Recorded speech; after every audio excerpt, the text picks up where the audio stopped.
You're about to enter into a new world of knowledge, curiosities, and high strangeness. This is a podcast of Straight Up Strange Productions. This episode is brought to you by our Patreon supporters. Become a patron today at patreon.com/intotheportal. What comes to your mind when you think of an abandoned place? For most of us, the term conjures up images of long-forgotten mining towns. Places with ramshackle buildings left to battle an ever-enveloping natural surroundings. Or perhaps other ghostly markers from the boom and bust eras of gold rush or logging industries.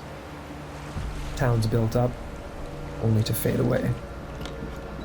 Remnants left in small, out-of-the-way places that most people will never see. But the reason for the abandonment of most places is typically very clear. Resources running dry, a change in industry, or maybe even a catastrophe like fire or landslide that drives people away. There are, however, cases of mass exodus brought on by things that are much more difficult to explain. At the end of the 1940s, the quaint and prosperous cannery town of Portlock, Alaska, was abruptly and hastily abandoned after holding out for decades as strange happenings and horrifying discoveries kept building a bizarre tension around the village. Some believed the grounds were haunted. Others, that a monster was shifting amongst the woods. No one knows for sure what drove the residents of Portlock away, but most of its people settled in nearby villages and refused to ever step foot back there again. The forces that lurk amongst the coastline and woods of the small, abandoned Alaskan community, still hiding creatures and dark forces not of this world.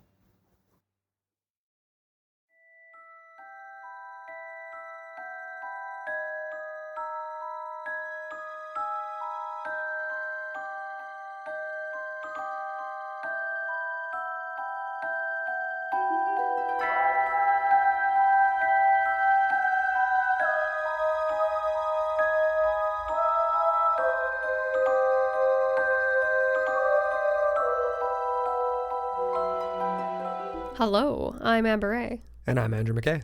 And you're listening to Into the Portal, your gateway to the bizarre. Welcome back, everybody. How are we doing today? Yeah. What's happening, everyone? I hope everyone's having a very jolly and bright December. Yes, As indeed. Jolly as it could be. That's right. And we started early. Well, yeah, exactly. We started early ourselves with the Christmas movies. Enjoy. We haven't actually put our tree up yet. We're going to go pick it up tomorrow. Yeah. And we haven't got any snow, really, other than one weird little small dump back in November. Right, and to make up for the lack of snow, we just devoured like an entire bin of Christmas cookies that was meant for more like, 4 to 5 plus people. And Amber and I were like, you know what? Christmas cookies, we're going for it. We're just going. Doing it. Your mom texted us the other day and was like, what are you guys doing with those Christmas cookies? I could hear it in the background. I'm like, Mom, we're eating them. They're almost gone. So yeah. Anyway, you guys, you might have caught that actually on our Facebook page. I think we posted a picture of that. We did indeed. Yeah. Well, today we are going to the far north, not to Santa's workshop, but to somewhere a little bit colder and more sinister, perhaps. Much more sinister, for sure. This particular episode is going to be centered around the small town of Portlock, Alaska. However, the phenomena associated and attached to the stories we're going to tell today are kind of go across the state. I would say it kind of breathes into what we might call the Alaskan Triangle. Possibly. But we wanted to credit Aaron Bloom, for this one. Definitely. Longtime patron, Patreon supporter. He's just had amazing ideas over the years now that he's been supporting us. So this is an idea that he had. So shout out to Aaron Bloom. Totally. Yeah. He really inspired us with our Australian Big Cats episode, among so many others. I can't even count them. But he's a gem. Anyways, shout out to Aaron there. Hell yeah. So, yeah, we wanted to touch off just, given the basics here. We think of Alaska as kind of this vast wilderness, hey? And it's kind of our weird Northern American brother, hey, just sitting on top of BC. Totally separate from the rest of the continental United States, right? Which is so strange. And then, right there next to some of our little, provinces and territories up in the north. And then also bordering Russia, which is actually kind of significant as well. Edge of the world. But it's interesting because this is kind of, it feels like it's the last truly wild territory of the USA. Yeah. And it is the most sparsely populated. So it does have that reputation for being a place endowed with this feeling of vast emptiness and a lot of strange happenings as well. For me, it almost mirrors a lot of the same psychological responses that we kind of discussed when we were talking about Siberia and in our last episode with Rasputin and where he grew up. Right. Just this vast beauty, but so much it's just the roughness of the environment, I guess is what I'm trying to say. You know what I mean? Like, it's just such the harshness of it all. Unforgiving. There's the word. There's the word I'm looking for. Yeah. And it does run the gambit of bizarre activity. And because of this, it has often been referred to as an Alaskan triangle. From UFO sightings, abductions, disappearances, and other strange phenomena. Of course, we've got multiple iterations of strange creature sightings, encounters, haunted places, and a lot more here. Yeah, it's interesting. Like, this is just one of those hot zones, I would call it, one of few that kind of encompasses the gambit like I just listed off there. Yeah, it really is a world of its own. However, interestingly, the place we are talking about specifically today of Portlock is outside of this infamous triangle. Just a hair. Just outside. Yeah, so it's it's interesting because in a sense, when I looked at this on the map, and you can obviously just look it up yourself on Google Maps quite easily, and you look at it and it's a peninsula, and it's very much defined by its separation from mainland or continental North America or Alaska. Definitely. And in my mind, it really speaks to this sense of isolation. Yeah. Even beyond that, like, imagine if you're bordering this territory that's known as a centerpiece of a strange activity. It would almost feel even more ominous to leave it, maybe? I don't know. Yeah, that's a good point. I never really thought of it that way. Yeah. It might come across as rather like a straightforward story, but as we read into it, it becomes as something entirely else. Hey, Andrew? Yeah, so, totally. That's well said. Like, at a glance, when I first started looking into this, it just seemed like this sort of, there is one particular creature that we are going to get into, so that I really locked onto that. Irony, Portlock.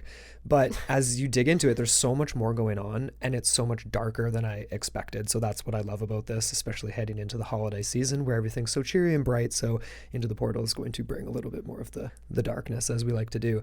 But like we've described, southern Alaska, located on the Kenai Peninsula, extremely isolated, tiny remote area on the southern coast of the state. So, but northwest of Anchorage, however. So extremely isolated, not like Anchorage. You can't get there you can get there on land, but it's extremely tough. Mostly it's float plane and boat to actually access this place.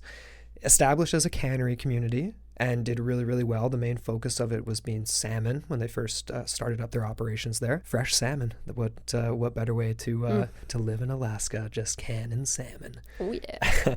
So the place itself, it's actually changed names once throughout its history, but it was originally named after this guy, Nathaniel Portlock, who was a sailor on Discovery and Resolution, a couple of famous ships now. He was a master's mate and ended up taking refuge in the harbor of Portlock off of the Kenai Peninsula during one of those voyages, and ended up being named after him there.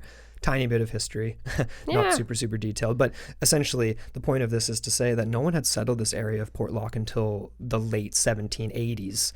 And the community, once it was there, it thrived. It did extremely well, and the population grew because the cannery business did so well. So it was a mix of indigenous people, American settlers. There was Russian, people of Russian descent there as well, and likely indigenous Russians also, like Siberian, people of Siberian descent and different indigenous groups throughout there. But the population really did grow, not to a massive, massive bustling city or anything. But there was other professions as well.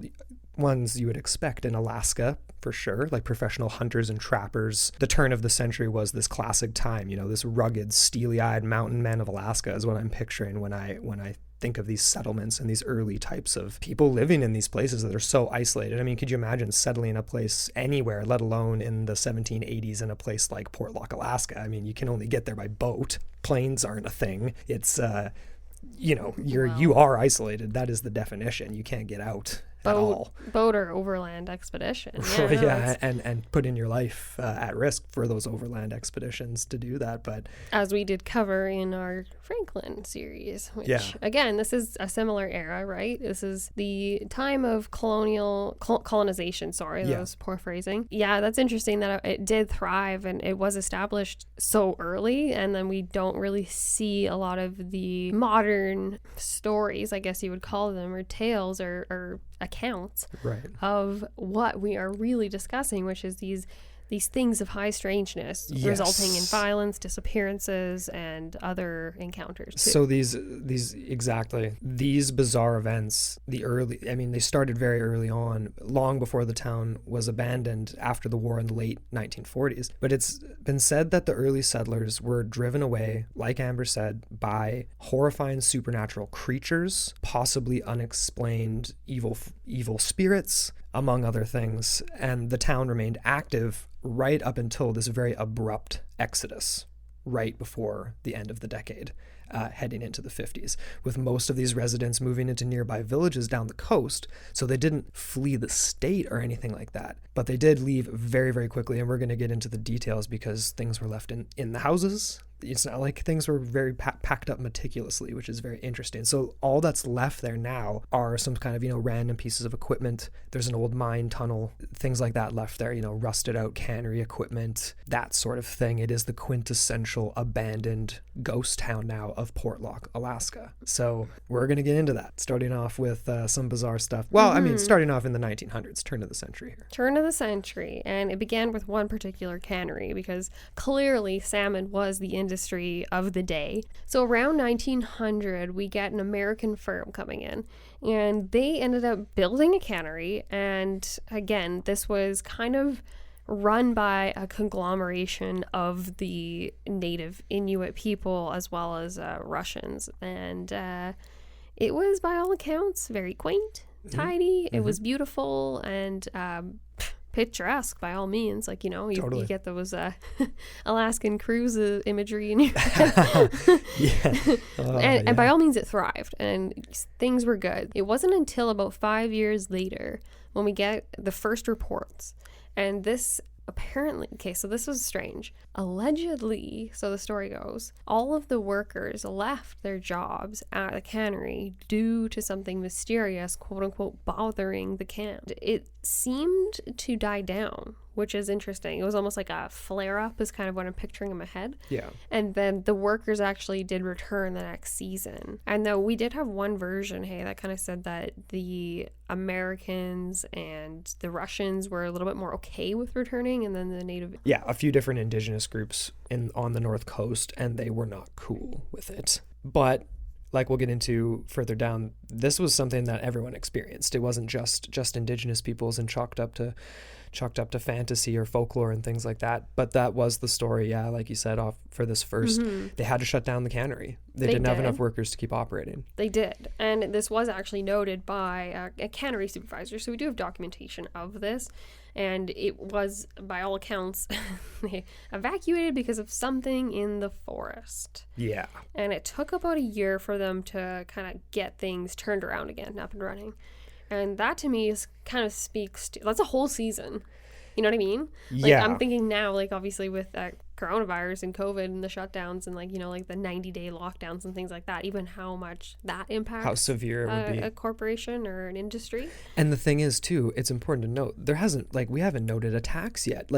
Definitely there obviously would have been throughout history, with indigenous groups, leading up, through hundreds of years before, with creatures in the forest and stuff like that. But this is I'm picturing almost like the movie The Witch or something, where it's there's just this presence in the woods, and that is enough right off the bat to make people want to leave and have these people that know the area leave their work job Like, that's pretty spooky. Yeah. So it was right around the same time that hunters and trappers and members of the community started to go missing.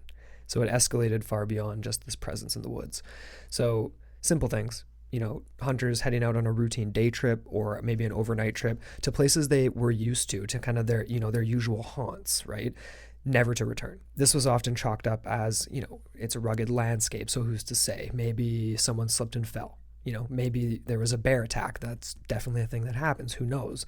But it escalated further and further, and reports of missing persons as well as bizarre sightings would occur over the next few years that would really make people think twice about going outside after dark, and definitely about going to their job at the cannery as well. Massive creatures as well as tiny little creatures. Okay, so we're not just talking massive Sasquatch-like bipedal monsters. There were small versions of that scene as well, and even some outright bizarre entities, shall we say, that are really tough to identify, that we'll get into in a sec. But needless to say, regardless, there was definitely something extremely horrifying for these residents brewing in the surrounding woods. Or maybe it was always there and they had just sort of moved into this area. They established a cannery in the wrong spot. Yeah, they'd stirred something up, I think. And the cannery as a site of contention kind of seems obvious to me, just because it would have been the most prominent thing encroaching into the territory or the wilderness or whatever you want to call it, of whatever was going on. Because like we'll get into, there's a myriad of creatures that could be responsible. It's so fun how you're talking about the size differences, because I actually came across, we didn't do too much research into this one in particular, but the idea of trolls actually existing and the Inuit version of that, and how they're smaller creatures, and they also have giants in their mythologies too. There's a rich history of folklore, right? So there's all sorts of things, and maybe it's not just one thing responsible, right? Multiple culprits potentially, and just multiple scary, terrifying creatures for sure. Some more ethereal than others, shall we say, but all of them to be concerned about, I guess is how I would put it.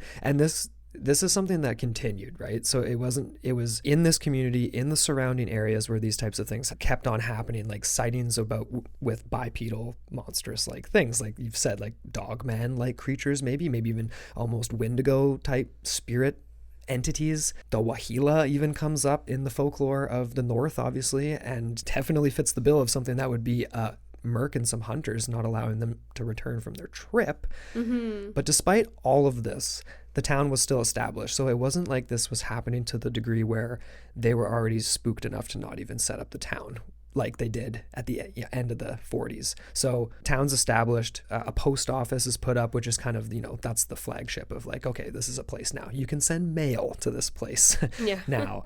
But even then, it was rumored that there was an evil spirit that was kind of haunting. There was a different word used, I'm trying to remember. It's almost like they described it in this one article. I was just sort of like enveloping the village. The whole area just had this sort of saturated feeling of something haunting the area. A nearby mining camp of chrome was another place, which is now abandoned, just like Portlock, that had these sort of very eerie vibes as well. So the whole place is kind of like you said right off the top. Like there's an energy there that just isn't overwhelmingly happy feeling. Let's just say that. Yeah. It's a breeding ground for negative, strange entities, I guess I would say. And energies perhaps too, and perhaps it's both of these things going on. Is kind of this line I have here, like maybe there is a creature in the woods, restless spirit that's also associated with this. Maybe there's just some sort of like shifting happening with the landscape and things aren't happy. You know what I mean? Like, oh yeah, the land isn't happy. Someone's not happy. If you look at the stats and the numbers and the amount of people that have disappeared, like per capita, as far as like population numbers and things like that in Alaska, it's like it's off the charts compared to every other state in the U.S. And you have to wonder if all these people have disappeared in Alaska. Clearly something still remains. Like, are these the restless spirits that we're talking about? Right. Because are they able to even leave, or do they even know they're dead? And, and again, like the supernatural element plays into it, but at the very least, like at the very beginning, I think it was kind of like a mix of skepticism from the settler side, and then the classic kind of like haunting warnings from the indigenous people. And I agree. I think Totally. There would have been some sort of mixing of like folklore and like early stories of the settlers like learning about the area and then being afraid of the and that's a great segue actually getting into this next section, because the easiest explanation was a massive creature, and a very specific one, because there were these stories from the local indigenous peoples, and we'll name them specifically in a minute, about a creature that we all know and love, very much the same figure as the Yeti, Bigfoot, Sasquatch like monster, over 8 feet tall, massive bipedal enigma that can rip trees out of the ground. This one, of course, was particularly malevolent, shall we say. Go back and listen to our Violent Sasquatch episode from our series on Sasquatch to get a little taste of just other encounters and stories similar to this.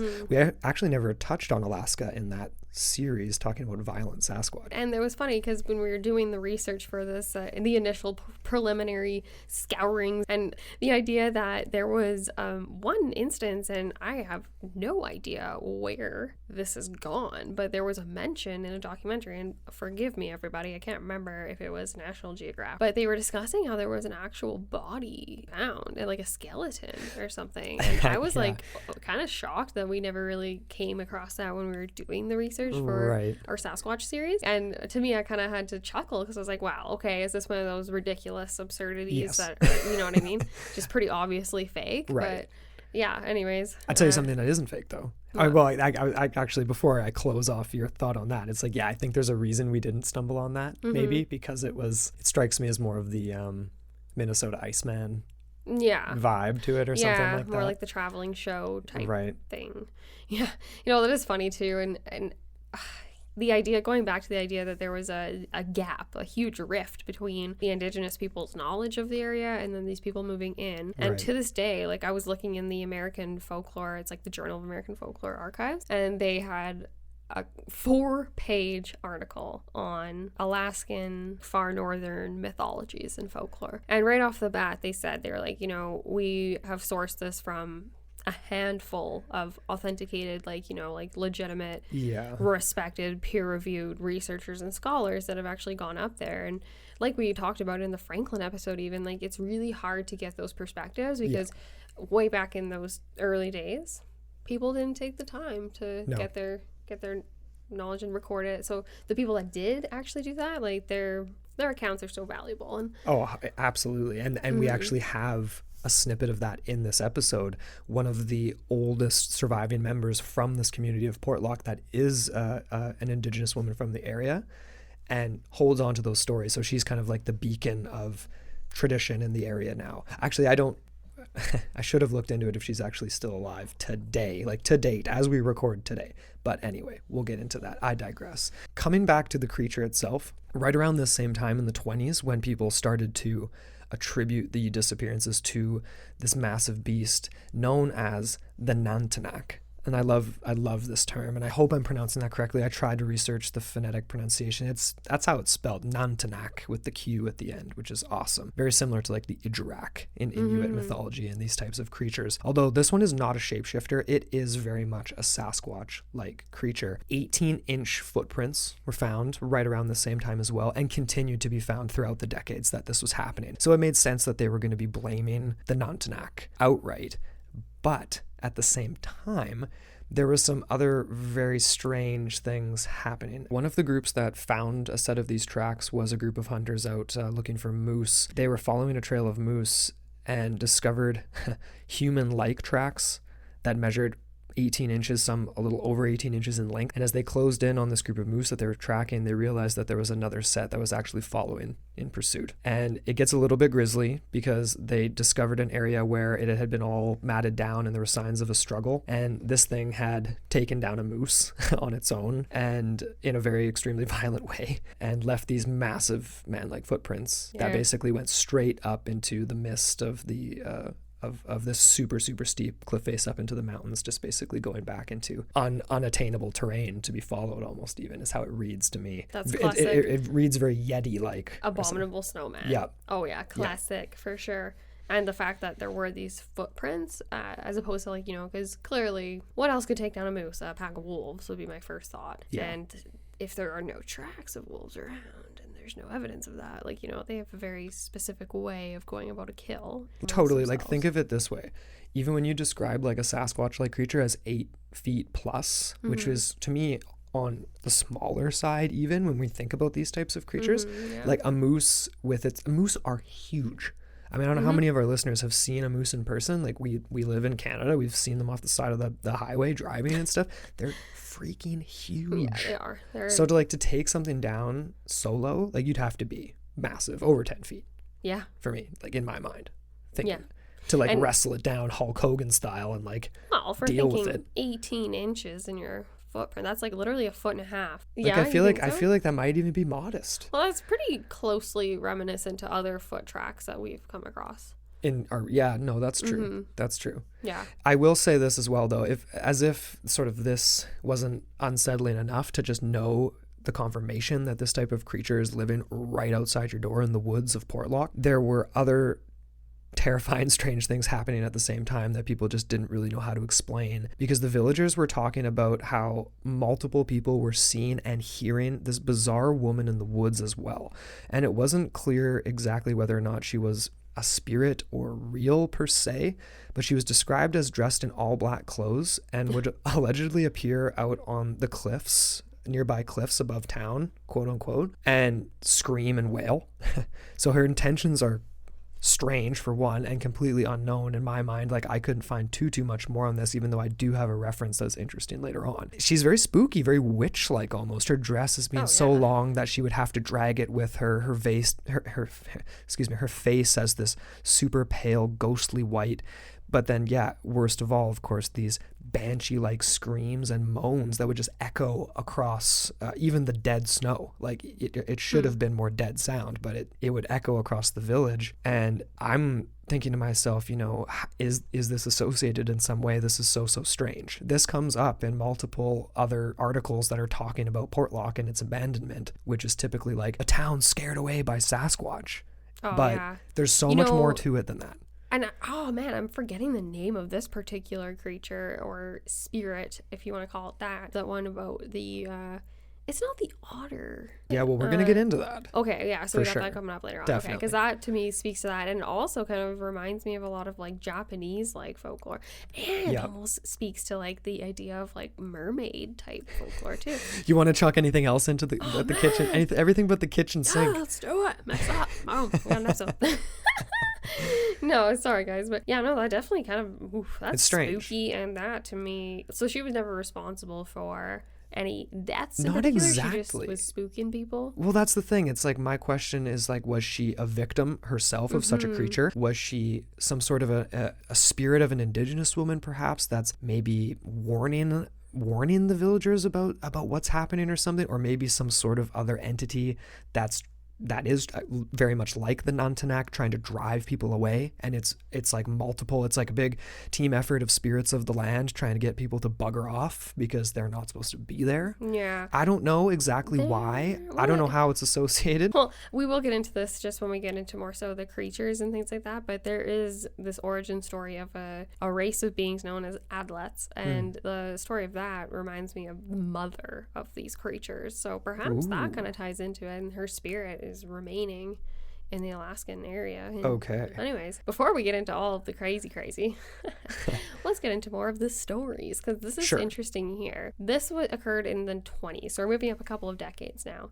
And there was a man by the name of Albert Petka who had a fatal encounter with what might be called the creature that you were describing above, the Nantanak. Yes. And according to him, he was walking with his dogs out in the wilderness, and he ended up receiving out of nowhere just like a massive fatal blow to the chest by something that he described as extremely massive, dark-haired, monstrous, something that he couldn't identify, and he survived the initial attack only to describe it before he ended up perishing, unfortunately. But he couldn't say where it came from. It basically appeared in front of him. The fact that he would describe it as kind of like an unknown sort of thing, he wouldn't be, it was a bear that came out of nowhere. Yeah, this sounds like sounds like a club or like a Yeah. or like what kind of a Sasquatch just shows up and just punches a guy right in the chest? Like, I guess that I don't would know. I mean, Well, we will come into another encounter in the 30s where a man was actually bludgeoned to death over the head. True. And so again, it's like, are these things using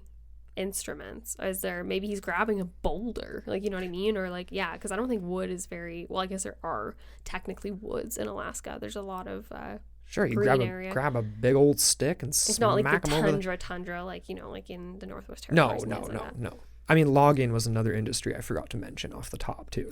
But this poor Petka guy, he obviously didn't survive. There were other reports in this decade too of a little bit less concrete things that could point to, like, you know, actual paranormal phenomena, but we do have a lot of like prospectors and hunters, people that generally know their way about in the wilderness, frequently going missing to the point where it almost like it's commonplace. Yeah. And to me, I would start to get scared because I'm thinking, okay, they're literally just picking us off one by one. Yeah. When you're alone, you're vulnerable, and that's probably when something's going to happen. Totally. Most of the time, though, there was either no evidence at all, so no one would ever be found, or there was just, you know, just no evidence of foul play.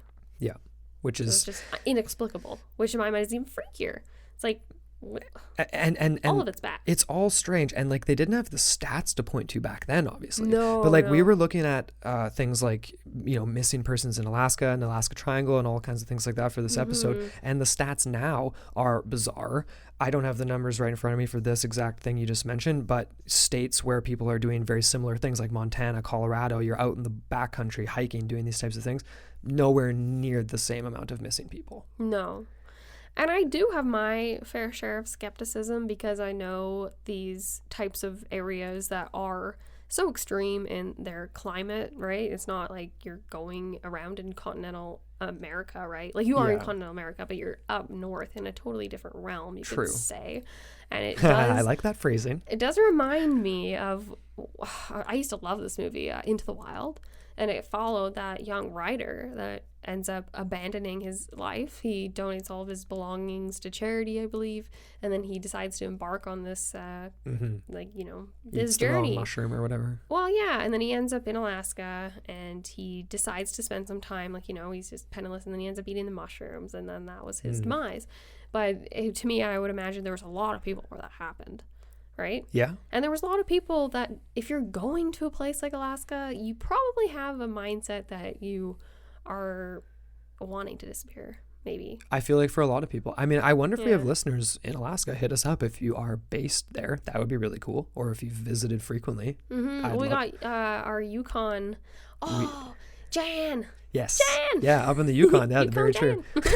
I wonder, that's obviously a very similar area, but not the same. Not the same. There was something much more insidious, though, that I kind of cut you off from that you were just about to get into, because it wasn't just people not coming home.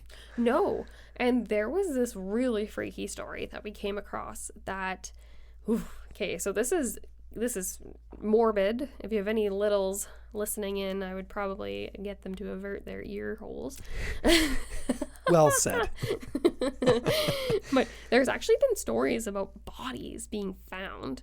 And there was one in particular where there was a group of bodies of prospectors and they had been ripped apart limb from limb. It's freaky, man. This may be a something- conflation with a later story, but that's just the thing about this that we don't there is just so many reports about people missing and about being murdered, smashed, ripped apart. We don't know necessarily what to attribute what to, but it's all bad. Thank you for the clarification there, Andrew. Yeah, you are right. We do have this actually a little bit further on in the notes as well. And I believe we do have a year associated with it. We do, specifically. Yes. But I just wanted to bring that up quickly just because this does speak to the idea that it's not just disappearances. Yeah. And that's important. No, this speaks to definitely some things or something or whatever, unknowns out in the bush. And it's not just it's not, to me, that kind of attack doesn't speak to just being territorial. It's like, this is like a vicious assault, a warning, genuine anger. Yeah. And I think in my mind, obviously the timeline works out as far as when this town was abandoned, because I would believe that in the first half of the 20th century, it was like balls to the wall as far as like industry in the north and like what you could make of yourself. And like I said, it was like one of these last frontiers, and it still is considered that to a large degree. We still have people like prospecting and mining for gold up there all the time. And anyways, yeah, so we have a lot more to get into, but before we do, let's have a quick word from our sponsor. Do you feel there's something in life that is getting in the way of your happiness or overall life goals? Perhaps it's time to try BetterHelp.com. BetterHelp.com is a professional online counseling service that assesses your needs and matches you with your own licensed professional therapist from the comfort of your home, office, or wherever you are. BetterHelp is committed to you from the get-go, from finding a great therapeutic match to making it easy and free to change counselors if need be. BetterHelp.com is available on multiple platforms and across the globe, so you have the help you need wherever you find yourself. Best of all, BetterHelp.com is more affordable than traditional offline counseling, with financial aid available for those who qualify. We want you to start living a happier life today. As a listener, you'll get 10% off your first month by visiting BetterHelp.com/portal. Join over 1 million people taking charge of their mental health. Into the Portal listeners get 10% off your first month using discount code PORTAL, spelled PORTAL. Again, that's betterhelp.com, HELP.com/portal.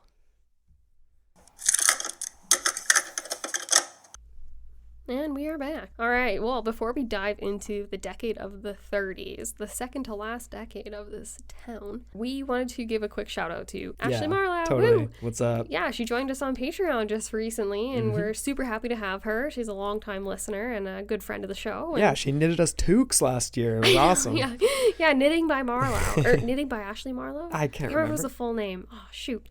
But you should look her up. We can figure that out. We'll figure it out and post on Facebook or something. We just really appreciate everyone that's decided to make that plunge, and all the people out there that are so supportive. It's amazing. It warms our hearts and keeps us inspired, and we say it all the time, but it's true. And it really does go a long way. Like a buck a month, or $5, and we have different tiers with different things. It doesn't seem like a lot, but it really does like go a long way with like what we do with the show. Huge. We've been able to do so much because of Patreon. Oh my goodness. Everything from we're sitting here with new mic stands that we desperately needed because the booms that we had for our mics going across the table like literally broke in half, and we were jimmy rigging the metal like bent and like broke.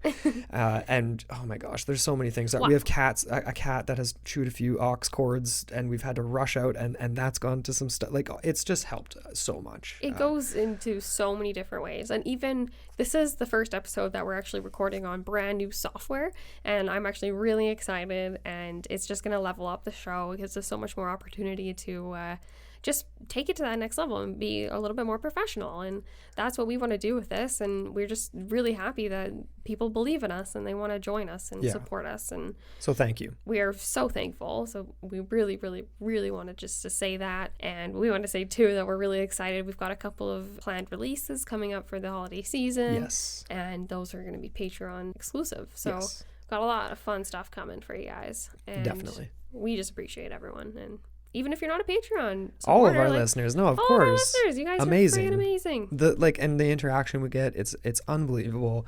It's literally what keeps me going, because there's lots of other things in life that suck sometimes, and I can always come back to the show even when it's a point of stress too, because it's a labor of love, and it's because of you guys. It's a labor of love. So you ready to get into the 1930s? Okay, let's do this. Let's do it. Because like Andrew conveniently mentioned before the break, logging was actually another main industry in the area. And we are actually going to have our first body associated with the logging industry as opposed to the cannery, right? Yes. It was 1931 when the body of one Andrew Kamluck was found. And supposedly what happened was he was out on a shift logging. Yes. And was alone while he was finishing up for the day. Making a final cut. Ooh, yeah. Reminds me of the film industry. Anyway, yeah. But he never returned home, and his wife got pretty concerned and sent out a little party to look for him, and he was found bludgeoned Yeah. with a piece of wood that was actually way too large for one man to wield. Right. So it's very confusing as to what had actually caused this. And a local historian, this is cool, we have this quote here from him, and he had this to say, quote, "A logger was out working, and something or someone hit him over the head with a huge piece of logging equipment. Something that one man couldn't have lifted. When they found his body, there was blood on the equipment, and there was no way that one person could have done it. He was a good 10 feet from the logging equipment, so it's not as if he slipped, fell, and hit his head. It looked more like someone had picked it up and bonked him over the head." So it wasn't a log, it was a piece of logging equipment. And I did read another version where it was unclear. That was just what this particular historian grabbed onto for the story. Well, I usually gravitate to the locals, so I'll take his word for it. Either way, bludgeoned over the head with something hundreds of pounds that could not have been picked up, and you'd have to take multiple men and pick it up in like this big, like, knocking down a door type image. It's like, I think you would have noticed that, Camluck. So yeah, no, something massive. Well, and nothing seemed to add up. So there was a formal investigation because of the strange circumstances and the sheer just kind of confusion around like why this would have happened to him. There didn't really seem to be any motivation behind the murder, and so there was no one ever charged. There was no murderer ever found. Right. We tried to dig into Camluck, and it was kind of like vague records. It's kind of hard. We actually did sign up for Ancestry, so that's another thing that our patrons have helped us with. Yes, I forgot to mention that. That's going to be huge for this show. Massive. That's going to be so cool. And so we started to dig in, and we found a couple of conflicting records. There wasn't anyone directly with the spelling that we had come across in our research. So I wasn't gonna like jump the gun or like, you know what I mean? Like jump now, to conclusions. A jump to conclusions, Matt. Another reference to that in our show. But I will say though, it's not exactly easy to records from the 1930s are spotty a lot of the time, depending on where you're looking. We're talking about Alaska too. And also, again, it's also an extremely remote community in Alaska. People didn't necessarily like last a super long time all the time. Like, I'm sure there was some transient population working at the cannery or whatever, right?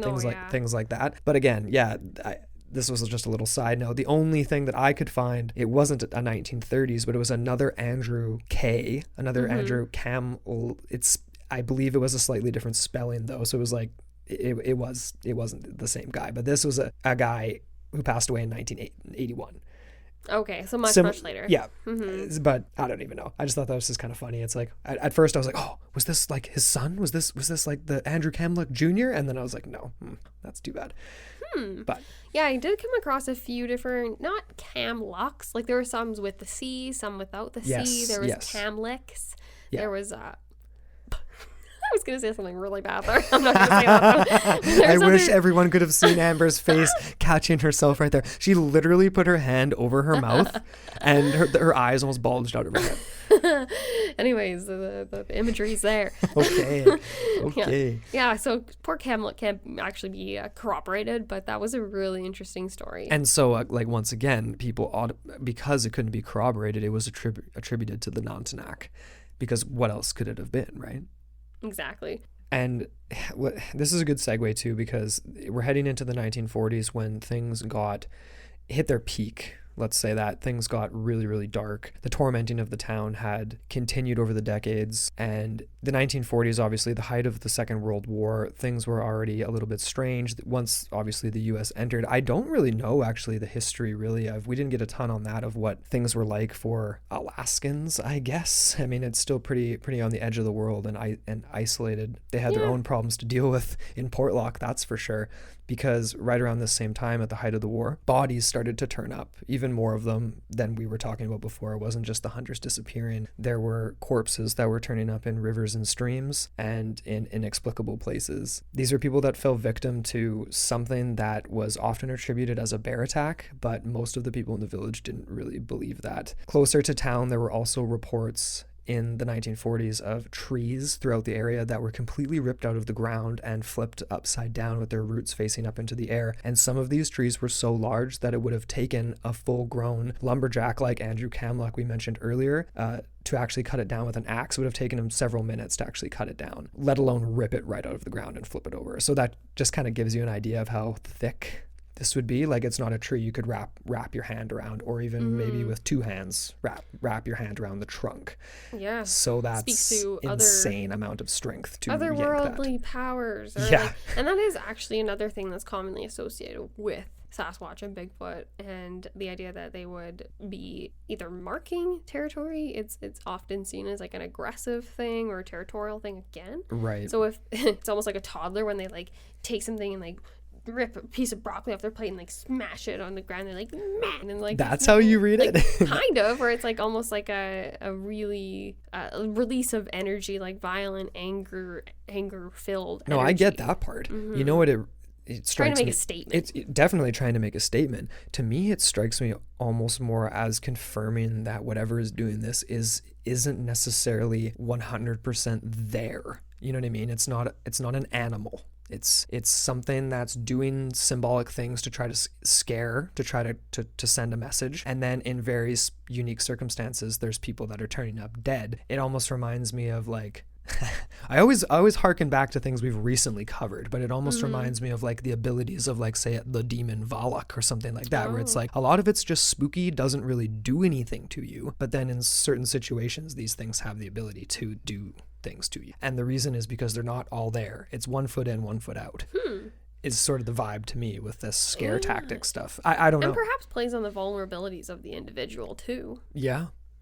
Either way, whatever it is, it was obviously freaking people out, and this we're coming up to the abandonment of Portlock. I guess we should maybe mention at this time, we already said that the alternate name was Port Chatham. Oh, we actually haven't mentioned that. We haven't mentioned that. We just have gone with Portlock because we didn't want to flip back and forth.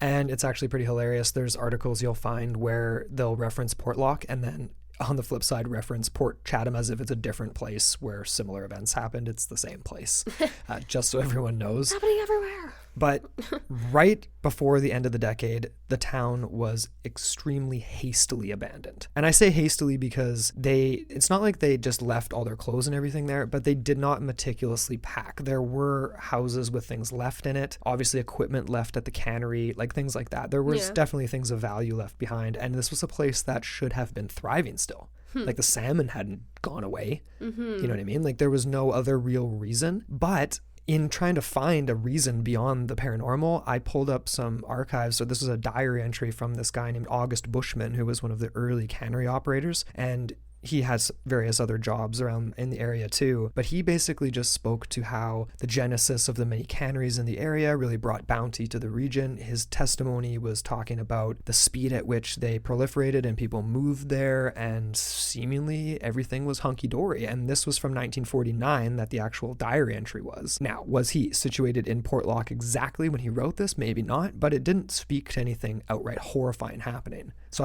I wanted to note that because, I don't know, clearly some people were either completely oblivious. It's like this is a little bubble of horrors that's happening here at Portlock, and people are completely oblivious to it outside of Portlock. It's like people that ran away when they abandoned it didn't go that far, but they got out of whatever they were running away from. Yeah, so it's a very specific area. So this guy was either unaware of it or didn't want to reference it or whatever. Well, maybe, perhaps, if he is like a company man or perhaps a skeptic himself, like we have encountered quite a bit. Perhaps he thought of an owl.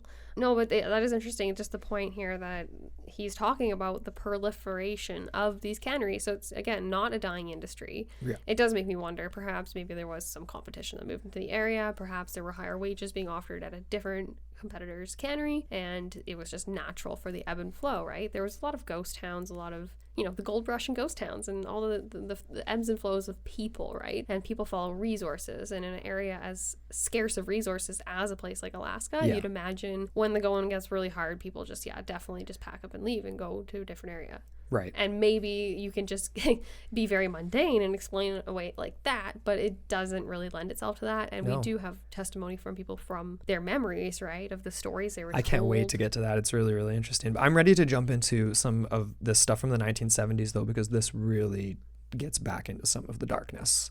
I'm ready to jump to that if you are. Yeah, no, because there was an interesting story I came across in the Daily News as an Anchorage-based newspaper, and this particular story or article was talking about a retired school teacher who had taught in Port Chatham or Portlock during World War II. So essentially she remembers cannery workers. She doesn't actually get specific as to whether they were indigenous, if they were of Russian descent, or if they were American. Yeah. But she does say that there were these workers that went in the mountains on a hunting trip. Yeah. They were hunting Dall sheep and bear, and they never ended up returning. There were search parties that found no trace. Then there had been rumors of a mutilated body that had been torn and dismembered. And the rumors said that they didn't resemble any wounds that looked like it was from a bear or any other known animal attack, such as a wolf pack, because that would be pretty obvious too. But it was in such a gruesome fashion that obviously, like, it spawned a lot of talk amongst the people. And the only thing that corroborated this legend, if you want to call it that, was the bodies themselves. And eventually what happened, or as the story goes, they had been swept down the mountain by the rains, and they had been found in the lagoon that was located near the village. Yeah. So this would have occurred post-hate, like, you know, like quite a while after. Yeah. I would imagine in the spring melt. Yes, and that would be quite the discovery. Mm-hmm. Very Dyatlov Pass-esque, except even, well, less frozen, I guess. This same article did actually touch on, again, the story we mentioned off the top of the episode, the tracks and the story of the moose kill, and how it was pretty inexplicable what could have caused that other than something that was bipedal and man-like, because it had these tracks that looked man/ape-like, monstrous in size, so they were over 18 inches in length. So it was very clear that this moose had been the victim of an extremely vicious attack that ended in its death. But there was another weird story of a goat hunter from 1968 who did claim to have been chased by an unknown creature while he was hunting in the area. Yeah. And he couldn't actually say what it was. So again, this is adding to the weirdness. Is it a ape-like creature? Is it a dog-like creature? For me, that is such a vague account, because we have a few different things that we're going to talk about. Like, we already mentioned the adlets. I kind of gave that one away, but we've also got the Tornits, the Bushmen. But anyways, I'm going to ahead myself here. But this was actually interesting. There was another one from the 70s too that I just wanted to briefly mention here. And this was actually a party of 3 hunters that had taken shelter during a storm, and they had essentially been stalked by what they claimed was something walking around their tent on 2 feet. Something. And they weren't very specific on what kind of sounds they heard, or the length, or like how, if they were actually fearing for their lives, or if they, you know what I mean, like did any exploring or found any tracks. We actually never had any other details, but this was actually kind of cool because it reminded me of something that we actually had someone share in the Strange Room on Facebook the other day. It was a guy named Phil, and he lives in Germany, but he was actually in Scandinavia when he had this incredibly frightening encounter with what he would refer to as like kind of like a dog man, like wolf-like werewolf type creature. Yeah, dog man-like creature. Dog man-like creature. He actually was on another podcast, Paranormal Addiction, I think it was called. It's a YouTube channel, but he shared his story on there, and I listened to it, and it was a siege, right? It was over the course of multiple nights. Okay. And he was terrified, man. Like, he described it as like what's it called when you're PTSD? Like, yeah, PTSD. That's exactly it. And yeah, so it was supposedly some sort of thing that was stalking him while he was vacationing in the wilderness at a cabin all by himself. And the story ends with him basically beelining it from the cabin where he was taking refuge to his car, immediately starting the car and just ripping out of there as fast as he could. Well, he made it. He survived. That's always good. But he said he really regretted that instance, because before then he was wanting something like that to happen to him, much like I always say I want something weird like that to happen to me. Yeah. Because now that it's happened to him, he's like, it's just like it's like Pandora's box has been opened as far as the weirdness and what's possible. And some place that used to be something that he would go to for rest and relaxation and for inspiration has become something of like, you know, it's dodgy for him now. Scary. He's fearful. Yeah, exactly, to this day. So that was interesting, and I just wanted to mention that one too. It's funny how a lot of these, that's obviously extremely modern, but 68, 1973, sort of vague encounters with these massive bipedal creatures, but these are obviously all like decades and decades after the town's abandoned. These are like corroborations of this entity or these creatures still existing in the area per se. But they're not stories before people left, which I find interesting, because obviously it's like I don't know, like, are these people that have just wandered onto the periphery of the same energy that the peoples of Portlock were driven away by? Because people that go to Portlock as a visit, take some pictures of the abandoned stuff that's still there, you're not going to get chased away right away. Like I wonder how long you would have to stay there to actually like reactivate or re-piss off or whatever that's there. You know what I'm saying? I know. So it's like either they're just active and then they get stirred up, but then they're always just there. So it's like the amount of activity obviously just increases the chance encounters that you're going to have instance with one of these things, whether it's fatal or not. And that's a good way to put it. Like, people definitely that left didn't go back right away. You know what I mean? Like they refused to. It was one of those things, like forbidden ground type of vibes. And one of the surviving members of the community, and I think she was in Homer. This was the oldest member of village of Portlock, who was born in the 1930s and left when it was abandoned when she was a young girl in the 1940s. Her name is Melania Helen Kell, and one of the very last people to tell about the story of Portlock. And it's referenced in the article, a lot of articles on her as Port Chatham, but we're going to keep calling it Portlock, Alaska. And she basically corroborates exactly why it was abandoned and shunned and people would never return there. She says that when she was a young girl, her family abruptly moved from Portlock, leaving her house, every single board in its frame behind, all like furniture left behind, and a very frightening situation for her. She wasn't just Indigenous. Her parents, John and Helen, her last name was Romanov. She must have changed her. Hell, she must have got married. Must have got married, yeah. So she was interviewed back in 2009, and it was an article featured in the Homer Tribune. This was one of the nearby towns. So she's known as an elder in the area, and people have gone to her for her stories in the region for decades. And she was born in 1934 in Portlock, one of the only people to give insight into this paranormal demise of the village. So this is a quote from her to kind of kick things off. "We left our houses and the school and started all new here. There was plentiful land here for gardening and people, and my parents built a house on the beach. Over a long period of time, a quote, Nantanak is another pronunciation of it, or big, hairy, bipedal monster, was reportedly terrorizing the villagers." So she corroborates this. She says outright that there was this Sasquatch-like creature stalking the village, and said that many of the residents refused to venture into the surrounding forests outright, not even just at night, and that over time they couldn't handle it anymore. They abandoned their homes and the village and the school and moved up the coast to Port Graham and other places.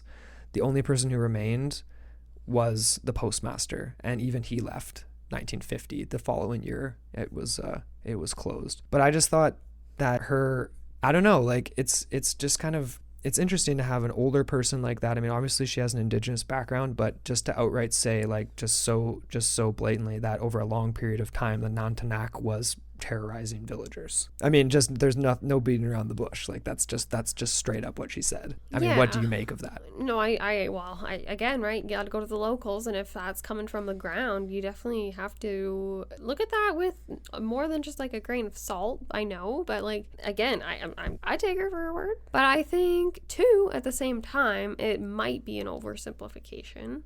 Like, is she talking about one creature? Is she talking about a tribe? Is she talking about a family? Like, you know, and does she get into more of the specifics as far as appearance? Like, yeah. No, well, that's just it. She does have some other things to say about the ghostly apparition, but I saved that for some of the theories that we're going to get into in a sec. Interesting, okay. But specifically, I just wanted to mention the first thing that was the Nantanak, because that's kind of the main creature, but that kicked us off for the search of being like, okay, well, if it's not this, like, what else could it be? Because these people didn't just leave because they were scared of the dark. No. There was something scaring them away. Well, it's not even really like we're just like dismissing that it is the Nantanak, because quite clearly like this is probably the centerpiece of the focus of the research. Yeah. But we did want to, as soon as you start to dive into Alaskan folklore and things like that, you start to get a whole slew of really cool, interesting creatures. So we wanted to present some of those to you guys as well. Totally. But we did have some stats. Like you pulled up some stuff that was specific to the Nantanak, right? Yes, the Nantanak. So specifically, we've already said this a million times, Sasquatch-like creature, 8 to 12 feet tall, 18-inch plus footprints in the range, dark in color, very, very similar in some ways to the marked hominids that we've referenced in other episodes before, which are in some cases much more violent than sort of the quote-unquote classic Sasquatch, Yeti, and these types of figures, I guess. The marked hominids are also known to be in Siberia. Obviously, Alaska, we're right here, right? Mm-hmm. This is a gateway. This is a bridging point to some of these similar bipedal creatures in Alaska or in Siberia. Some of them even have been said to wear clothes. So that, I don't even know. Like, I'm just tossing that out there. We'll talk about the Tornits in a sec. Hey, the almas and some creatures in Siberia are like a tweak of, they're almost like more relic hominid is the vibe. Or just a quote unquote primitive race. I don't mean to use that word as if you know what I mean, but a lot of the times that notion is assigned to these types of things, and it does kind of speak to a very quintessential cultural narrative of one race kind of like positioning themselves over top of another, or if you want to call them races or peoples or tribes or groups or whatever. I don't know. I think race makes sense, especially if we're getting into things like, I mean, we even tossed in halfway through the episode there, you mentioned trolls. Yeah, that did come up. There's actually. A lot of different... That was in that American folklore article I was looking at from JSTOR. Races and species of paranormal creatures, I guess. The plethora of them hiding in the Alaskan woods. Like, the overarching question, regardless, like before we get into specific just monsters, is this idea of people disappearing in Alaska. And it's not just like the Alaskan triangle, like we're going to mention that, but we're not getting into that in depth today. No. Like, that's its own episode in and of itself. I'm glad you kind of phrased the introduction to this the way you did a second ago there, with like different sizes and different like shapes and forms and stuff, because the Alaskan bush people are kind of an interesting figure here. Mm-hmm. Yeah, so stories of these Alaskan bushmen, or Tornits, as they're commonly called, as I initially referred to them. Commonly called. Yeah, these have been told since like I don't even know, since the dawn of time, if you want to get really cheesy with it. But anyways, yeah, so this kind of speaks to, like I said, many other cultural narratives that talk about this awkward juxtapositioning between a more quote-unquote primitive race that lives amongst a superior one. We see this a lot of time in colonial narratives, and eventually leading to like all sorts of conflict, rifts, clashes. So in the beginning, as the story goes, the Inuit and the Tornits lived quite peacefully amongst each other in villages and actually shared common hunting grounds. However, according to a Journal of American Folklore, the Tornits were actually described as a race of not giant, but they had great strength and stature. Yeah, they were bigger than average. Okay. Sorry, I had that slightly confused. I for some reason I thought they were super short, but they're just more like almost like Homo erectus or something. They're like or not that. They're just more like relic hominid to me. Kind of. Okay. Yeah. Exactly. If you want to refer to them that way, but I think genetically they shared the same number of chromosomes as these people. Okay. But yeah, so they were described as awkward and a little bit less bright. Because of this, they were ultimately driven out, if you want to refer to it that way, or they were pushed to the peripheries. However, there were all sorts of hostile contests that would occur, even though most of this was, I think, the result of jealousy and unequal distribution of resources, and the idea that the Tornits were very jealous of the hunting technology that the Inuit had in particular. Their canoes were something that the Tornits had not actually come into making of their own. Couldn't master it. Okay. Exactly. Sure. Yeah. So this did result in some violence and clashes, and eventually it was said that the Bushmen fled the lands, never to be seen again. However, since that time, there have actually been, like we said, there's been a lot of disappearances and a lot of Inuit hunters disappearing too. So the Inuit in themselves often ascribe these disappearances to the Bushmen, and the idea that these clashes. And this is a quote here from the Anchorage Daily News. I thought it was kind of fun. It's like, many stories have come out of the bush of hunters disappearing, later found dead and mangled, or never seen again. Apparently, hunters and the Tornits no longer peacefully shared common hunting grounds.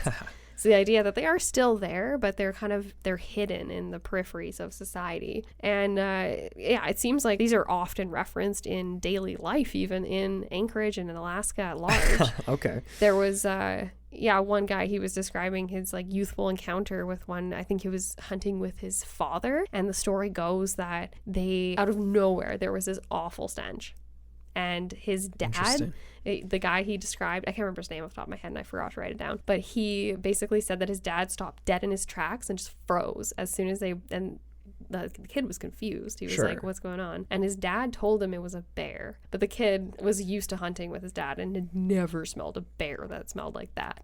Okay. And they just got the heck out of there as fast as they could. So they never actually had a violent encounter, but years later he kind of thinks about that story and thinks like, what could have been? You know what I mean? Yeah. Like, pretty freaky, man. So like, I mean, like my question is then, are these, that's cool. Like that's interesting. It's almost like, this is like a tribe of these Tornits that are still managing relics, that are relics in a way, that are maybe pushed to the fringes of the Kenai Peninsula. And, perhaps. Yeah. And that's maybe what people are running into in the woods. Mm-hmm. Yeah, this could definitely, because it does kind of speak to, again, it's a hominid race, right? So it's a bipedal group of creatures or beings or whatever. Yeah. Or if you want to refer to them that way, I feel like that's almost insulting if we're talking about just literally another group of people. I don't think I would worry about insulting the Tornits too much. I feel bad. I just don't want to insult anyone that... Anyway. That's just Amber, classic just me. Shush. But it comes back to the same idea when we did our huge, long Dogman series, and we talked about how early explorers came back describing these vivid accounts of people with dog-like heads, and we were like, well, are they describing half dog, half humans, or are they describing people wearing headdresses and they just don't actually understand? So cultural bias is definitely a huge thing that is largely inescapable, even if you want to, which is where I'm finding myself right now. Yep. Classic Amber thing for sure. These things strike me as almost like little mini almas, like the almas from Siberia or something like that.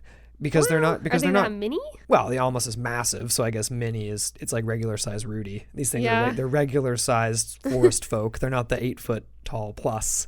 No, they are described as muscular and very strong and big in stature. It's almost like and big in stature. Okay. See, because this is the thing, like the thing we mentioned off the top, or relatively off the top, of miniature Sasquatch-like creatures, that was really hard to actually corroborate. Like that was just loosely mentioned in these articles about what's seen at what was seen in the woods around Portlock. I got confused. I'm gonna say that, you guys, like I totally got confused with that with these guys, with the Tornits. Oh, okay. And because we didn't actually have any stories specific to the miniature ones. I think that's something we're going to have to come back to maybe. Yeah. But it isn't even that pertinent to the story because they weren't involved in like the direct deaths. No. We'll come back to that. We're not describing. It's almost like you could think of them as like the Menehune of the north. That's totally what I was thinking, yeah. Oh, so cute. Anyways, there was another one that I thought was like really cool that I wanted to mention. And this is another like sort of like human, like... I don't know if you can call it. It's half human. It's another peripheral type figure, right? Because it's literally, the story goes that it was pushed to the fringes of the society. But anyways, this one is called the Adlet. And it resembles something of a savage dog human hybrid. Also has been, ascribed characteristics similar to the werewolf as far as its physiology. Anyways, it's known in these very far northern indigenous mythologies. And some folklorists actually think that there could be a connection, like this could be a very early iteration of what would kind of come into later Europe in the medieval era of like reverse werewolf. Yeah. Like that's coming from North America rather than coming from Europe to North America. It's a reverse Bering land bridge migration. That's what you're trying to say? Okay. Kind of, yeah, exactly. And these adlets are described as having the lower part of the body like that of a dog, while the upper part is like that of a man. They are ferocious. And encounters historically between them and indigenous Inuit peoples always seem to terminate in fierce battle, which generally ends in the death of the adlet, unfortunately. And that was just a little tidbit I pulled again from the Journal of American Folklore. I really like the origin story for these creatures because they're thought to have come from a natural union between an Inuit woman and a dog. But it wasn't just any dog, okay? We're talking demon dog. We're talking a red dog here, which is pretty cool. So the legend tells of this unholy union, which came about from one woman who decided to venture probably a little bit farther than she should have. And she was out picking berries one day when she came across a large red dog, which by all accounts was actually a demon. And she was seduced by this demon dog, which resulted in the birth of 10 babies in a litter, half human and half canine beings. So the grandfather of the grandfather of the litter, I guess. So the father of the daughter did take pity on her and decided to arrange to basically like leave them on an island. So they were taken away from the mainland, and he arranged to give them meat on the shores of the mainland every week. So he would go and hunt for them and protect them because they were savage and they couldn't really be a part of regular Inuit society. And so what happened was this arrangement meant that the father, who was the demon dog, actually had to swim to shore every week to retrieve the meat for his family. So he would swim across the freezing Arctic waters, and he would actually dangle a sack around his neck, and then the grandfather would fill it with meat, and he would go back and return and swim back to his family. So supposedly one day the grandfather changed his mind, and he decided to fill the sacks that he normally filled with meat with rocks instead, causing the demon dog father to sink and drown on his return. So the mother ended up having to raise the young on her own until they reached near adulthood. And the story goes that 5 of the Adlet offspring wanted to venture to the mainland and fend for themselves and explore the world, and she let them. And the story goes that they spread and they created more Adlet and supposedly spread across the Bering Land Bridge into Russia and across Europe. And then that's where we get sort of like the first iterations of these werewolves, which again, it's hard. You can't find dates. This is oral tradition, so it's really hard to really date where this originally sprung up in far northern indigenous folklore. Right. But it is an interesting kind of connection. Hey, I've never actually come across that. So what do you make of it? I think that's so cool. The idea of it potentially the concept, like these creatures and this origin story of these monsters, if you will, being seen by peoples across the pond. That's very, very fascinating to me. And it is interesting too that there's a similar version of these creatures that exists in the folklore of the peoples of Greenland as well, which is kind of like the hopping a little bit as well, right? Like if we're thinking up north. And to that point as well, going back to our series on ancient explorers and being able to cross, we talked about St. Brendan, and his voyage was further north. So even not thinking about land bridges and things like that, like, I don't know, just is sort of interesting, the idea of... You might come from the other side, though. That's true. We're talking about the far, far west, and then it becomes the east. That's true. But just the concept of traveling in the far north, I guess. Like these types of things could... proliferate their way. It's interesting that you mentioned Greenland, because these do come up in the canon of Greenland folklore and tradition. Yes. However, they're given a different name, and I'm not even going to try and pronounce it. You blacked it out here. It's like... I did. Anyways. It's redacted. It's not redacted. For pronunciation purposes, it's redacted. But anyways, I thought it was really cool, though, because... Again, this does speak to like this monstrous human, right? Yeah. And you can go down a lot of different lines with this. And we have in the past, right? With a lot of episodes we've covered and how, what if it's these poor people, for lack of a better word, pushed to the fringes of the most bitter and harshest, like, type of society, right? Even as far as like the climate and everything. And then they're existing in these, like, I picture them almost being like, what was that episode? Was it an X-Files episode where it was basically like a dog? It was a dog girl or something, or it was a wolf girl, and she was like totally feral, Or am I thinking of something that's actually true? I think I am. Wolf girl that was totally feral in X-Files. Maybe it wasn't X-Files. Could have been something else. You're totally throwing me for a loop here. A la loop guru, if you will. Here, you're throwing me for that there. A little werewolf reference for our crazy ideas we're throwing out here. So we've basically referenced dogmen, Nantanak, Sasquatch. Not really dogmen in particular, but like different versions. Splitting hairs here. They're dogmen. Let's. The adlets. Well, they're human dog hybrids. True. Right. Okay, so we've got like an ape-like thing with the. With the Nantanak. Thank you. Like I just said. And so basically your idea, so the reason you wanted to mention the adlets is because they're violent. They're violent. They are bipedal. They are known and they are attributed by many indigenous people in the area when hunters go missing. Gotcha. They attribute it to the adlet, which I thought was pretty significant for us to mention. Absolutely. So far we've got the obvious explanation of the Nantanak smacking people over the head or dragging them into the bush and then leaving the corpses in the lagoon. We've got the little comparatively to the Sasquatch, the Alaskan bush people. Oh, yeah. Sorry.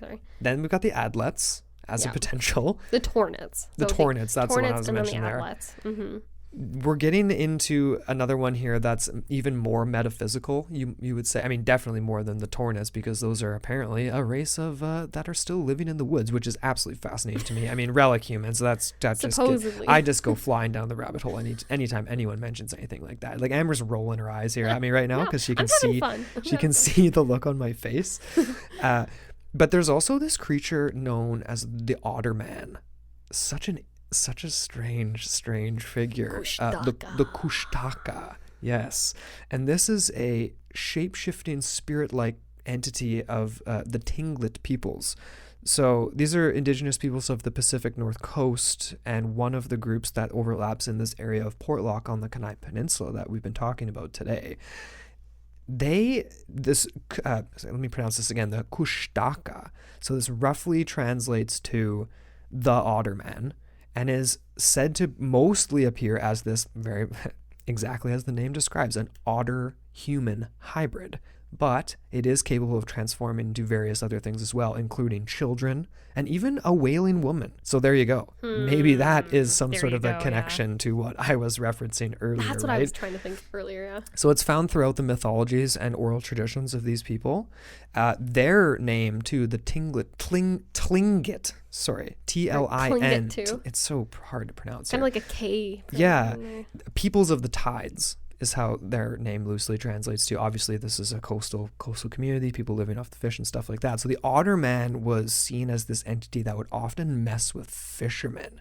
It wasn't necessarily a figure in the woods, but it definitely could be. It was a shapeshifter capable of assuming human form most of the time, but then otter form, other animals, things like this. Known to be especially cruel creatures. That I guess is the kicker that makes sense here, because if this malevolent spirit is lurking in the woods outside Portlock, almost maybe even like beckoning hunters to their death, or very like making them feel comfortable that they can go out on their regular expeditions and stuff, only to kind of trick them, because that's one thing it was known to do with sailors. It was said to delight them with its like I don't even know, it was just like the way it had like a mesmerizing characteristic to it, almost creature. Like the sirens of the sea, exactly, or the mermaids or something. Exactly, that would lead these poor indigenous sailors to their deaths.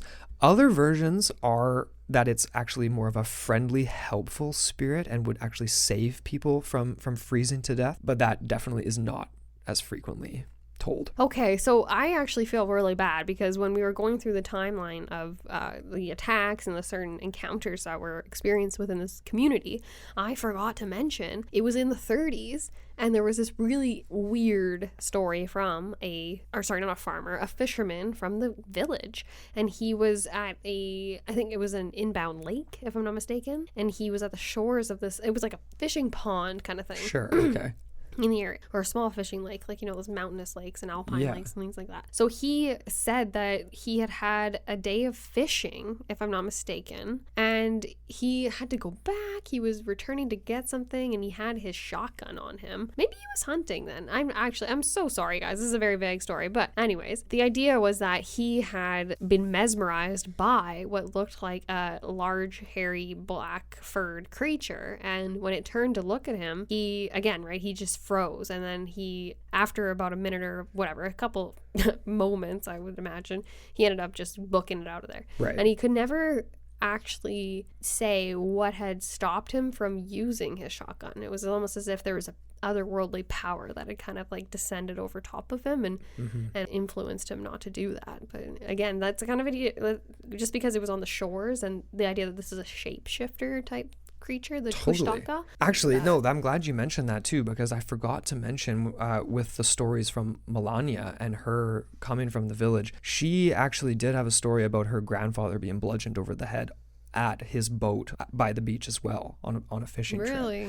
So this, obviously the story you just told was no casualties or anything. This guy had this strange sighting, seemed mesmerized, like couldn't pull the trigger or didn't know why or didn't know what he was looking at. We know that this is often a malevolent spirit. We've got the story of Kamluk on the other side attributed to the Nantanak, bludgeoned, and then Melania had a story of her grandfather being bludgeoned. So they're both bipedal. They're both like these hairy man-like things. I feel like maybe, there's a conflation between the two. Like that's why I wanted to mention the Kushtaka as well, because if you like this one's a shapeshifter, but the Nantanak strikes me not as a shapeshifter, but not necessarily like a flesh and blood creature, right? Mm-hmm. Kind of an interdimensional type thing. Something like that. Something like that. Yeah, I'd like that. And Kushtaka, I feel like my brain's just reeling from, I think it was our Hawaiian episode that we did, and there was something that was a water spirit in that one. It was the shark god. Oh yeah, that's right. The guy I'm thinking of. And Pele. And those spirits were like, like in that episode too, we mentioned how like the kahunas were the ones responsible for kind of like keeping them in check. Mm-hmm. So like that's where my mind went with this. The idea of maybe perhaps something's been that was maybe under control before people showed up and settled Portlock, Alaska, has now been let out of control because maybe there's a shaman that's been responsible for like controlling these spirits that's no longer doing so, or maybe it's some form of malevolent magic or shamanism. It very much reminds me of The Terror, the Franklin expedition, the first season with that creature. 100%. Not to give that away, it's been out for a while, you guys should have seen it by now, but where once that shaman dies and his spirit is no longer attached to this other spirit of the land, it now is kind of running wild. And that's what this strikes me as with these creatures. It's something that is out of control. This isn't just a regular Sasquatch sighting or a regular whatever other sighting with bodies showing up in the lagoons and people vanishing. Sure, we've talked violent Sasquatch stuff, but this ain't no Ape Canyon. Ape Canyon looks like the Shangri-La compared to this. Ape Canyon with the rock throwing and all of that. It's funny you mentioned canyons, and well, it's not really a canyon, but I'm going to our next creature of the night here, and we've talked about this in other episodes too, none other than the Wahila. Right. And I mention this because there have been fatal attacks attributed, especially the origin story, I believe, originating from the Michigan area, if I'm not mistaken. Yes, yeah, Michigan, you got it. I thought it was interesting just to bring up because of the adlets as like a far northern dog-human hybrid thing. And not to say that the Wahila is a dog-human hybrid. It's often described as like a dire wolf or like a very large wolf, like standing on its shoulder, like the shoulder 4 feet at least kind of thing. So big and white usually. And these were not commonly, but the first, I think, traditions were a little bit southern in the Michigan area of this type of creature. But before we get into this description, I actually wanted to talk about a little article I found. It was actually written by a guy named Hammerson Peters on mysteriesofcanada.com. And he's actually written a slew of books. He's like a Canadian folklore writer, and he's pretty cool. So I would definitely check out his work. And he had actually written an article talking about the great white wolf of Canada, the Wahila. And he described these circumstances. He starts off like digging deep, which I really appreciate. I like going to the origins of stuff. I don't really want to bog down this episode too much, but he goes into talking about Iowa peoples. And this was in the Montana region, and their legendary Shunka Warakin, which was a hyena-like canine that was said to roam the American prairies. And this was kind of the first sort of like connection between indigenous folklore and then what was later found. It was actually the specimen located at Henry Lake, which is also in Montana here. And Loren Coleman actually mentioned it in his Cryptozoology A to Z book as well. But this is kind of like I'm getting into a lot of nitty gritty stuff here. But basically the Shunka Warakin kind of loosely do the dotted lines to the Wahila here. So this Wahila was actually given the name by none other than the father of cryptozoology, Ivan T. Sanderson, baby. I was gonna say Bernhardt. Oh my gosh, I'm losing it. Yeah, you really are losing it. But Ivan T. Sanderson, or actually Loren Coleman, but we'll get into that in a second. But this is known for basically being one possible explanation, not the definitive explanation, but one possible explanation for the weirdness going on in the Northwest Territories of Canada and this particular valley. So it's not a canyon, it's a valley. It's known as the Headless Valley, but it's also known as the Nahini Valley, located in Nahini National Park. Okay. And we're going to save that whole chestnut for another episode because it was actually suggested by us from someone on Facebook, and I really, really want to cover it as a full episode. Totally. So Ivan T. Sanderson described this first in a paper written back in the 70s. It was called The Dire Wolf, and he gave it the term Wahila because he was inspired by this Michigan creature. But it actually gets even better if you're like me and you just love petty drama. But anyways, there was a 2018 tweet from Loren Coleman, and he actually ended up taking credit for alerting Sanderson to this native Michigan term for this white wolf creature that he says he discovered in the folklore archives of Indiana University. So I thought it was just hilarious. It's like literally it's from 2018 and it's like a 30 plus year Yeah, still had to tweet about that. Minutia. Also, it's pretty funny that he found that in University Archive in Indiana. The origins are from Michigan, and the sightings after a lot of the Michigan ones are from the Northwest Territories of Canada, far away from Michigan. I thought it was kind of petty, but I was like, whatever. It's just kind of a bit of an eye roll, but it's not funny though. Oh man, I got a little kick out of it. You saw me that one day. I had a twinkle in my eye. The cryptozoology community, I feel like that happens a lot. Probably even more so in the UFO community. Mm-hmm. I don't even want to touch that with a 50 million light year pole when I see some of that stuff on Twitter.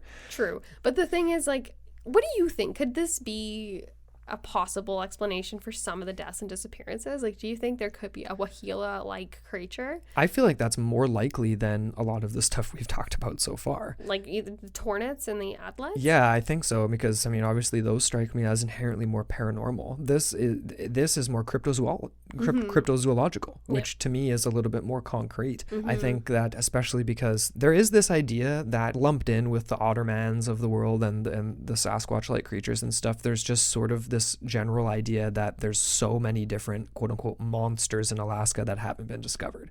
Yeah. I think depending on who you say that to, they're going to interpret it differently, whether it's cryptids or interdimensional monsters and stuff, totally depending on who you talk to. But I think this is maybe a real wolf, a species of something massive. The style of the attacks that we've discussed, that's the only thing, don't really and the trees correlate to this. Trees being ripped out. Well, yeah. The bludgeoning, the attacks. You don't really get that type of behavior from wolves, and you don't get the tracks like we discussed. No, that so is again, the disconnect. I was like, it's a real possibility in the sense that these things could really, really be out there, more so maybe than a Tornit or Adlet or something. But I don't think this particular case points to that. But I did want to talk about it because I really do like talking about Wahilas.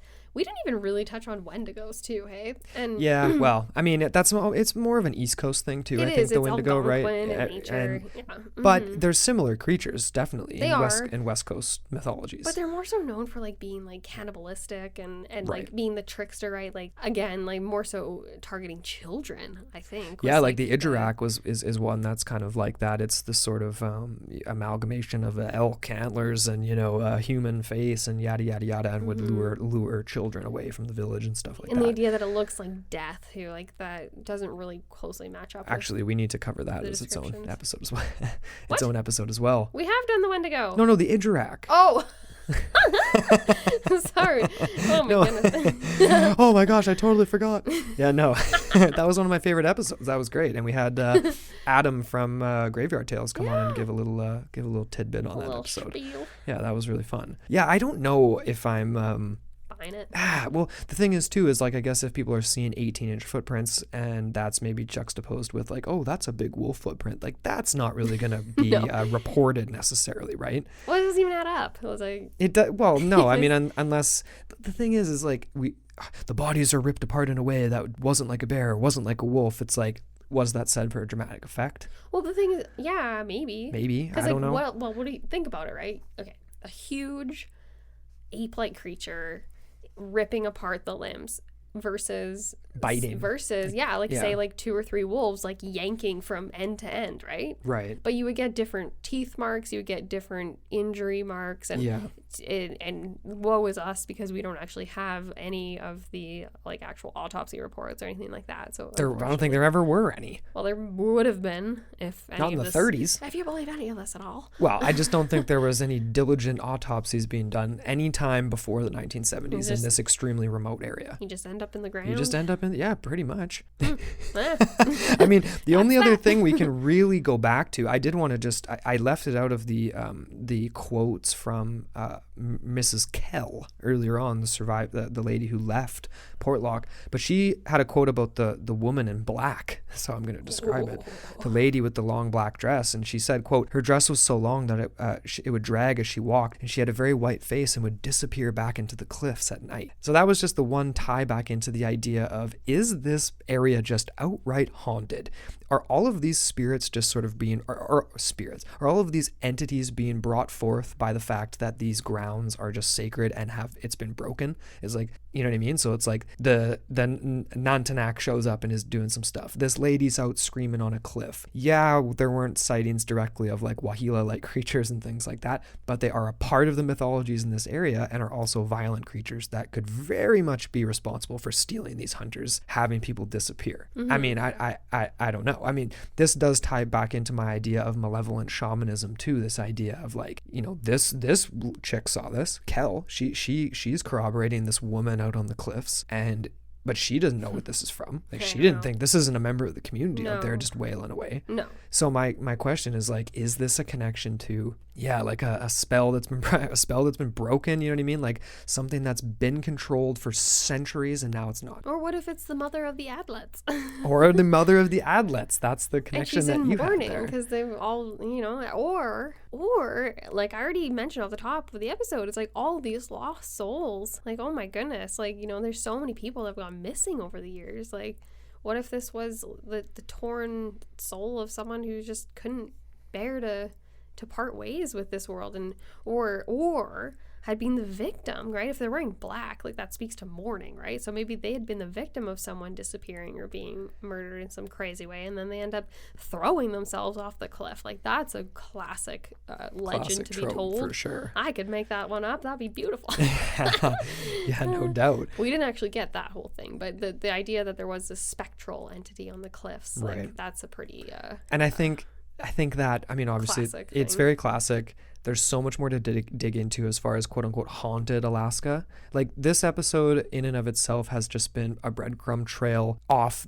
like towards so many other different episodes, right? Mm-hmm. One of them being the Alaskan Triangle, because if there's any way of me to try to tie all of the craziness together that we've talked about in this theories section, it's the idea that maybe multiple creatures could be at work because of the association with the Alaskan Triangle. Yeah. This place of Portlock is just on the fringes of it. Mm-hmm. And it's isolated by it. It's isolated by it. That's the thing. Right on the tip. So it is still associated with it, right? Like, isolated by it. I love that phrasing. So what is coming from this triangle?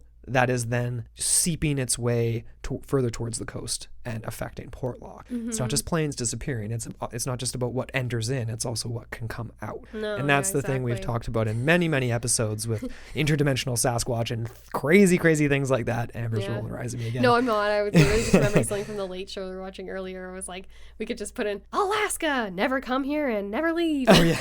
Right. Yeah. It's both. So we're not going to get into that in detail. Stay tuned for a full episode on the Alaska Triangle where monsters will come back. But the one interest piece for the Alaska Triangle related to this was that the story of the bodies in the lagoon in 1973 was right around the same time that the interest in this Alaska Triangle really ramped up, 1972. And people were looking into the Alaska Triangle, like, specifically. Oh my goodness, there's that whole bog story. Eh? Yeah. So is that just a total coincidence? Is that just like the story of the bodies showing up, maybe like just a little bit of hearsay off of the interest in the Alaska Triangle, or is there some sort of a connection? Is there some sort of malevolent energy coming out of various points of access throughout this triangle? Spooky, man. I don't know. I don't have any answers, but neither do we. All I know is the more you dig into it, the more weirdness comes to the surface. Yeah. And I really do want to, I want to do like basically what we did with the Great Lakes Triangle. Yes. So we could do things that are in the air, because there's a lot of unexplained pilot disappearances, like the House Majority Leader Hale Boggs back in the 70s, like you just referenced there. Yeah. And a lot more on the ground and just missing persons, like the 411. What was that? Is that a Prime or a Netflix Alaska series or something? Yeah, or Missing 411. We never actually watched that, but we watched some of the Hunters one because that was the more convincing out of the two, right. I think, according to people that according to our references. The recommendations. But, the recommendations, but definitely a full episode in itself. Absolutely. Well, folks, that is the story of the abandoned town of Portlock, Alaska, and the monsters that drove people out. And we really want to know what you think. What creature or forces are at work in the wilderness of Alaska here, and what do you think was responsible for what happened? I mean, it's very, very easy to just kind of go to Sasquatch or the Nantanak, but it's not exactly the same. So that's why we wanted to toss a bunch of other ideas at you that maybe you could find if you're wandering through the woods in the area. So hit us up. I mean, follow us on social media at Into the Portal Podcast. Comment on our social media posts about this episode and let us know which monsters you think. I am genuinely curious. Follow us on the network at Strange Pods on Instagram and Strange Podcasts on Twitter. Hit us up on Facebook as well. Of course, special thanks to our Patreon supporters, as well as our producer, Stanley Capozorio, and all of our listeners. Thank you guys so much for downloading, subscribing, and sharing the show with your friends. And if you haven't done that, tell a friend. Tell somebody about Into the Portal and get them listening over the holidays. Tell a friend. You have anything else you want to say, Amber? I think I've said a lot. I think I've said way too much too. So until next time on Into the Portal. Your gateway to the bizarre.